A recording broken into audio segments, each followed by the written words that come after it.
ನಮಸ್ಕಾರ, welcome to my YouTube channel. Today is ಪುಣದಲ್ಲಿದ್ದೀವಿ. ಎಲ್ಲ ಪುಣಗೆ ಹೋಗ್ತಾ ಇದ್ದೀವಿ. ಕಿಜೋರಿ ದೇವಸ್ಥಾನಕ್ಕೆ ಹೋಗ್ತಾ ಇದ್ದೀವಿ.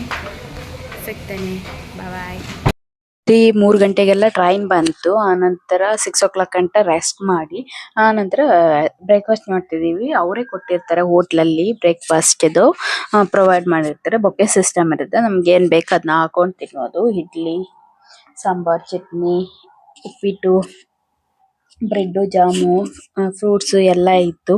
ಆನಂತರ ಪಿಕ್ ತಗೋತಾ ಇದ್ದೋ. ಗಗನು ಕೂಡ ಬಂದ. ಇವರು ಶ್ವೇತಕ ಅಂತ, ಶಿಲ್ಪಕ್ಕನ ತಂಗಿ ಇವರು, ಮಧ್ಯದವರು. ಹಾಗೆ ಮಣ್ಣು ಕೂಡ ತಗೊಂತಾ ಇದ್ರು. ಫೋಟೋಸ್ ಎಲ್ಲ ತಗೊಂತಾ ಇದ್ರು. ಒನ್ ಡೇಗೆ ಒಬ್ರಿಗೆ ಅಂದ್ರೆ ಒಂದ್ ರೂಮ್ಗೆನೆ 3,500 ರೂಪಾಯಿ ಏನೋ ಬೀಳುತ್ತೆ ನಮ್ಗೆ. ಅದು ಫೋಟೋದಲ್ಲಿ ಬರಲ್ಲ. ಫೋಟೋ ಅಲ್ಲ, ವಿಡಿಯೋ ಬ್ಲಾಗ್ ಮಾಡ್ತಾ ಇದ್ದಾರೆ. ಬ್ಲಾಗ್ ಇದಕ್ಕೆ ಡಿಫರೆಂಟ್ ಆಗಿದೆ ಟೇಸ್ಟ್. ಸ್ವಲ್ಪ ನಮ್ಮ ಇಡ್ಲಿ ತೆಗೆದಿದೆ, colour change. Pune biggest city. ಬ್ಯಾಂಗ್ಳೂರ್ಗಿಂತ ದೊಡ್ಡ ಸಿಟಿ ಇದು. ತುಂಬಾ ದೊಡ್ಡ ದೊಡ್ಡ ಮಾಲ್ಗಳೆಲ್ಲ ಇತ್ತು. ಸಖತ್ತಾಯ್ತು. ಆಮೇಲೆ ಟ್ರಾಫಿಕ್ ಕೂಡ ತುಂಬಾ ಜಾಸ್ತಿ ಇತ್ತು. ನಾವು ಒಂದ್ ಟ್ರಾಫಿಕ್ ದಾಟೋಬೇಕಂದ್ರೆ 1 hour ಆಗ್ತಿತ್ತು. ಬ್ಯಾಂಗ್ಳೂರ್ಗಿಂತ ಹೆವಿ ಟ್ರಾಫಿಕ್ ಇಲ್ಲಿ. ಇದ್ದಿರೋದು 75 ಕಿಲೋಮೀಟರ್ ಆಚೆ ಇತ್ತು. ಊರಿಂದ ಆಚೆ ಪುಣೆ ಕಜೋರಿ ಅಂತ. ಇದು ಭಾರತದ ಮಹಾರಾಷ್ಟ್ರ ರಾಜ್ಯದ ಪುಣೆ ಜಿಲ್ಲೆ ಒಂದು ಪಟ್ಟಣವಾಗಿದೆ. ಇದು ಮಹಾರಾಷ್ಟ್ರದ ಅತಿ ಪ್ರಮುಖ ಹಿಂದೂ ಯಾತ್ರಾ ಕೇಂದ್ರವೊಂದಾಗಿದ್ದು, ಇಲ್ಲಿ ಪ್ರಮುಖವಾಗಿ ಖಂಡೋಪ ದೇವ ಭಗವಾನ್ ಶಿವನ ಅವತಾರವೆಂದು ನಂಬಲಾಗಿದೆ. ಅಂದ್ರೆ ಖಂಡೋಪ ಪೂಜೆ ಮಾಡಲು ಮೂಲ 12ರಿಂದ 13 ಶತಮಾನಗಳ ಹಿಂದೆಷ್ಟೇ ಹೇಳಲಾಗುತ್ತೆ. ಖಂಡೋಪ ದೇವರು ಮಣಿ ಮತ್ತು ಮಲ್ಲ ಎಂಬ ರಾಕ್ಷಸ ಸಹೋದರರು ಸಂಹರಿಸಿದ ದಂತಕಥೆ ಜೆಜೋರಿಯ ಇತಿಹಾಸ ಪ್ರಮುಖ ಪಾತ್ರ ವಹಿಸುತ್ತೆ. ಬ್ರಹ್ಮನಿಂದ ವರ ಪಡೆದ ಈ ರಾಕ್ಷಸ ಭೂಮಿಯ ಮೇಲೆ ಮತ್ತು ಸ್ವರ್ಗದಲ್ಲಿ ಜನರಿಗೆ ತೊಂದರೆ ನೀಡಲು ಶುರು ಮಾಡಿದ್ದರು. ಆಗ ಋಷಿಗಳು ಮತ್ತು ದೇವತೆಗಳು ಶಿವನ ಸಹಾಯಕ್ಕಾಗಿ ಪ್ರಾರ್ಥಿಸಿದರು. ಶಿವನು ಭೈರವನ ರೂಪದ ಅವತಾರದಲ್ಲಿ ನಂದಿ ಮತ್ತೆ ಏರಿ ತನ್ನ ಸೈನ್ಯದೊಂದಿಗೆ ಮಣಿಚೂರ್ಣ ಪರ್ವತಕ್ಕೆ ತೆರಳಿ ರಾಕ್ಷಸರ ವಿರುದ್ಧ ಹೋರಾಡಿದ. 6 ದಿನಗಳ ಭೀಕರ ಯುದ್ಧದ ನಂತರ ಖಂಡೋಪ ರಾಕ್ಷಸರನ್ನು ಸೋಲಿಸಿದನು. ಮಣಿ ಮತ್ತು ತಪ್ಪನ್ನು ಒಪ್ಪಿಕೊಂಡು ಕ್ಷಮೆ ಯಾಚಿಸಿದರು. ತನ್ನ ಬಳಿ ಕುದುರೆ ಖಂಡೋಪನಿಗೆ ಅರ್ಪಿಸಿ ಪ್ರತಿ ಖಂಡೋಪ ದೇವಾಲಯಕ್ಕೂ ತಾನು ಇರಬೇಕೆಂದು ಮತ್ತು ಮಾನವ ಜನಾಂಗದ ಉನ್ನತಿಗಾಗಿ ಸೇವೆ ಸಲ್ಲಿಸಬೇಕೆಂದು ವರ ಕೇಳಿದ. ಶಿವನು ಅವನ ಕೋರಿಕೆ ಈಡೇರಿಸಿ ಮಣಿಯನ್ನು ದೇವತೆಯನ್ನಾಗಿ ಪರಿವರ್ತಿಸಿ, ಆದರೆ ಮಲ್ಲ ಪ್ರಪಂಚದ ವಿನಾಶ ಮತ್ತು ಮಾನವನ ಮಾಂಸವನ್ನು ಕೇಳಿದಾಗ ಖಂಡೋಪ ಕೋಪಗೊಂಡು ಅವನ ಶಿರಚ್ಛೇದನೆ ಮಾಡಿದ. ಮಲ್ಲನ ತಲೆ ದೇವಾಲಯದ ಮೆಟ್ಟಿಲ ಮೇಲೆ ಉರುಳಿಸಿ ಭಕ್ತರ ಕಾಲಡಿಯಲ್ಲಿ ತುಳಿಯಲ್ಪಟ್ಟಿತು. ಹೀಗಾಗಿ ಇದರ ಹಿಸ್ಟರಿ ಆಯಿತು. ದೇವಾಲಯವನ್ನು ಹೇಮಲ್ಪಟ್ಟ ವಾಸ್ತುಶಿಲ್ಪ ಶೈಲಿಯಲ್ಲಿ ನಿರ್ಮಿಸಲಾಗಿದೆ. ಮುಖ್ಯ ದೇವಾಲಯವನ್ನು ತಲುಪಲು ಸುಮಾರು 200 ಮೆಟ್ಟಿಲುಗಳು ಏರಬೇಕಾಗುತ್ತದೆ. ದೇವಾಲಯ ಪ್ರವೇಶ ದ್ವಾರದಲ್ಲಿ 18 ಸುಂದರವಾಗಿ ಕೆತ್ತಿದ ಕಲ್ಲಿನ ಕಮಾನುಗಳು, 350 ದೀಪದ ಮಾಲೆಗಳ ಅಲಂಕಾರಗಳು ಇದೆ. ದೇವಾಲಯ ಒಳಭಾಗದಲ್ಲಿ ಖಂಡೋಪ ದೇವ ವಿಗ್ರಹವಿದ್ದು, ಇದನ್ನು ಅರಿಶಿಣ ಮಾಲೆ ಮತ್ತು ಸಾಂಪ್ರದಾಯಿಕ ಆಭರಣಗಳಿಂದ ಅಲಂಕರಿಸಲಾಗಿದೆ. ದೇವಾಲಯದಲ್ಲಿ 2 ಮುಖ್ಯ ವಿಭಾಗ ಹೊಂದಿದ್ದು, ಮಂಟಪ ಮತ್ತು ಗರ್ಭಗೃಹ ಇದೆ. ಒಳ ಪ್ರಾಕಾರ 20 ಅಡಿ ವ್ಯಾಸದ ಹಿತ್ತಾಳೆ ಹೊಂದಿದ ಆಮೆ ಇದೆ. ಮೆಟ್ಟಿಲ ಹಾದಿಯಲ್ಲಿ ಖಂಡೋಪ ಅವರ ಮಂತ್ರಿ ಹೇಳಿ ಪ್ರಧಾನ ದೇವಾಲಯ. ಖಂಡೋಪ ಅವರ 2ನೇ ಪತ್ನಿ ಬನಾಯಿ ದೇವಾಲಯ ಕೆಳಗೆ ಮಾರ್ಗದಲ್ಲಿದೆ. ಖಂಡೋಪ ದೇವಾಲಯ ಸಮೀಪದಲ್ಲಿ ಹಳೆ ದೇವಾಲಯ. ಖಂಡೋಪ ದೇವಸ್ಥಾನದಲ್ಲಿ ಜೀವಂತ ಮತ್ತು ಶಕ್ತಿಶಾಲಿ ಆಚರಣೆಗಳ ಹೆಸರುವಾಸಿಯಾಗಿದೆ. ಇಲ್ಲಿ ವಿಶೇಷವಾಗಿ ಭಂಡಾರ ಹಬ್ಬ. ಇಲ್ಲಿ ಭಕ್ತರು ಅರಿಶಿಣ ಪುಡಿಯನ್ನು ಗಾಳಿಯಲ್ಲಿ ಎಸೆದು ಈ ಹಬ್ಬ ಸಮೃದ್ಧಿ, ಶುದ್ಧತೆ ಮತ್ತು ಖಂಡೋಪ ದೇವರ ಮೇಲೆ ಭಕ್ತಿ ಸೆಳೆಯುತ್ತದೆ. ಮದುವೆಯಾದ ಹೊಸ ದಂಪತಿಗಳು ಖಂಡೋಪ ದೇವಸ್ಥಾನಕ್ಕೆ ಭೇಟಿ ನೀಡಿ ದೇವ ಆಶೀರ್ವಾದವನ್ನು ಪಡೆಯಲು ಪತ್ನಿ ತನ್ನ ಹೆಂಡತಿಯ ಮೆಟ್ಟಿಲ ಮೇಲೆ ಹೊತ್ತುಕೊಂಡು ಹತ್ತುವ ಪದ್ಧತಿ ಕೂಡ ಇಲ್ಲಿ ಆಗಿದೆ. ತಿಂಗಳಲ್ಲಿ ಚಂಪಾ ಷಷ್ಠಿ ಹಬ್ಬ ನಡೆಯುತ್ತದೆ. 6 ದಿನಗಳ ಆಚರಣೆಯಾಗಿದ್ದು, ಖಂಡೋಪ ದೇವರು ರಾಕ್ಷಸರ ಮಣಿ ಮತ್ತು ಮಲ್ಲನನ್ನು ಸೋಲಿಸಿದ ದಿನ ಎಂದು ಸೂಚಿಸಲಾಗುತ್ತದೆ.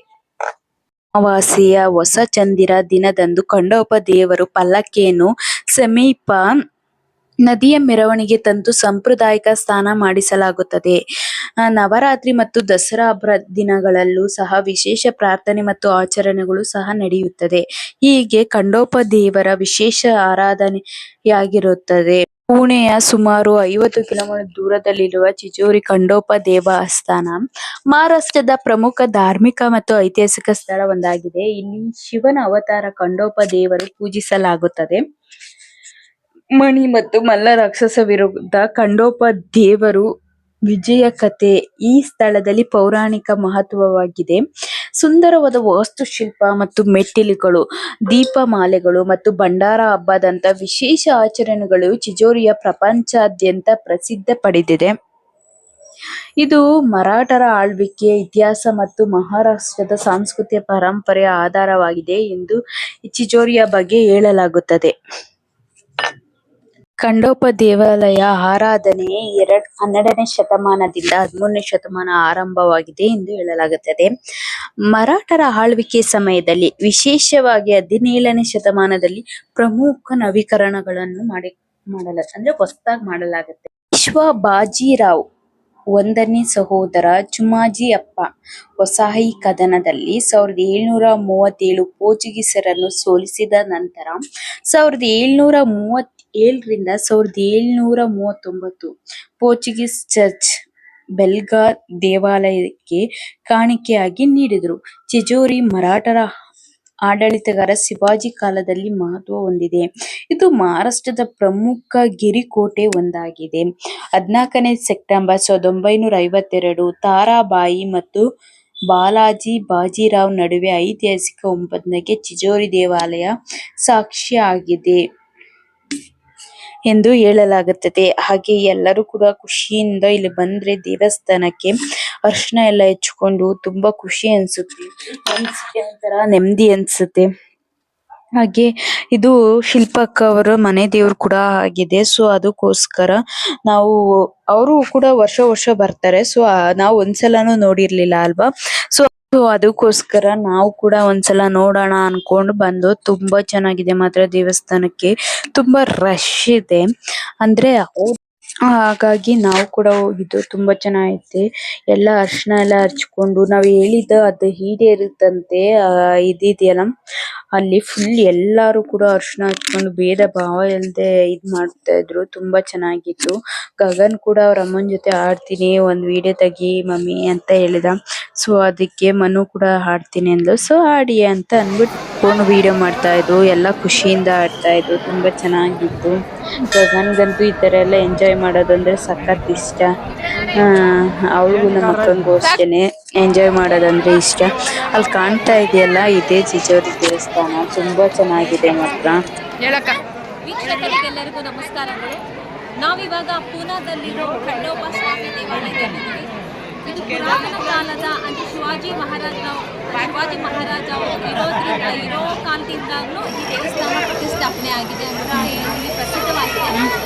ಇಲ್ಲಿ ವಿಶೇಷವಾಗಿ ಭಾನುವಾರ ದಿನ ತುಂಬ ಪೂಜಾ ಪುನಸ್ಕಾರಗಳು ವಿಶೇಷವಾಗಿ ನಡೆಯುತ್ತೆ. ಇಲ್ಲಿ ನಾವು ಕರ್ನಾಟಕದಿಂದ ಮೈಸೂರಿಂದ ಬಂದಿದ್ದೀವಿ. ಇಲ್ಲಿ ಈ ದೇವ್ರದೊಂದು ದರ್ಶನ ಪಡೆಯೋಕ್ಕೋಸ್ಕರನೇ ನಾವು ಅರಿಶಿನ ಕಾಯಿಯೆಲ್ಲ ತೊಗೊಂಡು ಇಲ್ಲಿ ಬಂದಿದ್ದೀವಿ. ವಿಶೇಷ ಏನಂದರೆ ಅಲ್ಲಿ ಮೇಲ್ಗಡೆ ಇದೆಯಲ್ಲ ದೇವಸ್ಥಾನ, ಆ ದೇವರೊಳಗಡೆ ಆ ವಿಗ್ರಹದೊಳಗಡೆ ಕೊಬ್ಬರಿ ಒಳಗಡೆ ಹೋದ್ರೆ ನಾವು ಅನ್ಕೊಂಡಿರೋ ಕೆಲಸಗಳು ಕಾಮಯಾಬ್ ಆಗುತ್ತೆ ಅಂತ ಇಲ್ಲಿನ ವಾಡಿಕೆ. ಹಾಗೆ ಎಲ್ರಿಗೂ ಒಳ್ಳೆದಾಗಲಿ ಅಂತ ಆಶಿಸ್ತೀನಿ. Thank you. ತುಂಬಾ ಚೆನ್ನಾಗಿ ಕಾಣ್ತಿತ್ತು. ಗಗನ್ ಅಲ್ಲಿ ನಿಂತು ನೋಡ್ತಾ ಇದ್ದು. ಫೇಸ್ ಎಲ್ಲ ಹಿಂಗಾಗ್ಬಿಟ್ಟಿತ್ತು. ಅರ್ಶನ ಸಾಕಾಗಿತ್ತು.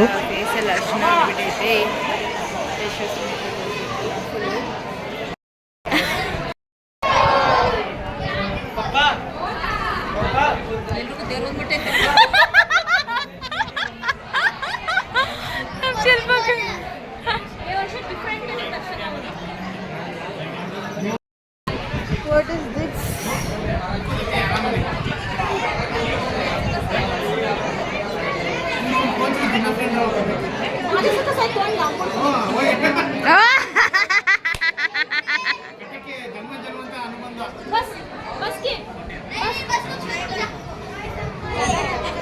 बस ಹೋಗಿ ಬಾ.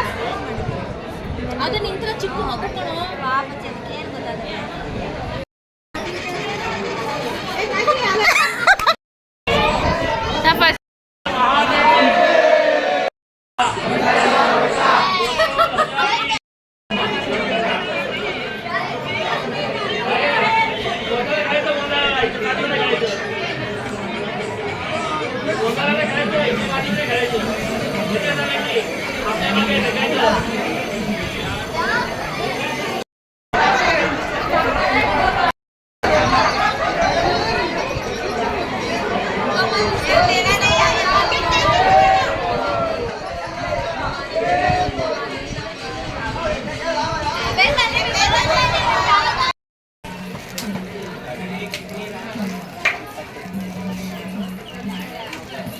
ಇಲ್ಲಿ ಬಳೆ ತಗೋತಾ ಇದ್ದಾರೆ ಎಲ್ಲ.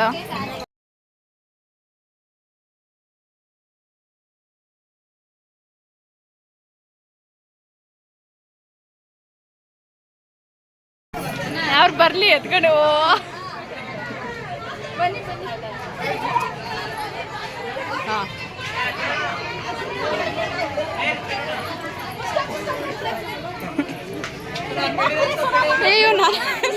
ವಿಡಿಯೋ ಇಷ್ಟ ಆದಲ್ಲಿ ಒಂದು like and comment, subscribe to Deepu lifestyle Kannada YouTube channel. Thank you so much.